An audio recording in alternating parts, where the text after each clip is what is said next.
We've lost 20,000 police officers since 2010, and we're seeing rises in violent crime, particularly knife crime and gun crime. And as the person said earlier in your package, policing isn't the only answer to this, that we believe community policing is part of the answer to fighting the rise in violent crime.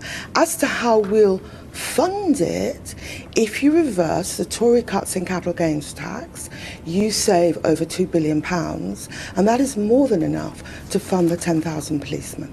Then the question is, who decides whether that deal, because there'll be a lot of detail in there about what it means for our fishing industry, what it means for our banks, what it means for the quality of our air, for the rules governing the cleanliness of our water. What was the question of your second referendum then? Well, what would it say on the paper?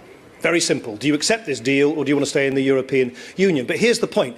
There will be a deal. So the question is, who decides whether that deal, who judges whether that deal is a good thing for our country or not? Is it Theresa May on her own, sort of regally deciding these things behind closed doors in Number 10? Is it the politicians in Westminster, or is it the people? And the reason why it should be the people is because the people were given the right to start this process. They should be given a right to conclude the process. Now, though my party fought hard to try to ensure that Britain stayed in the EU, and I voted against the unconditional triggering of Article 50, we accept, of course, that the referendum was an instruction to the government to begin Brexit negotiations.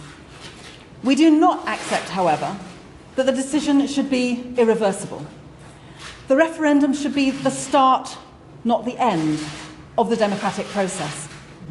And it's therefore right that people themselves should have the right to have a say on the final deal in a ratification referendum, with the option to remain in the EU firmly there on the ballot paper. Now, there are those who will say, well, this is against the will of the people. But the claim that the referendum produced an irreversible verdict is a sham.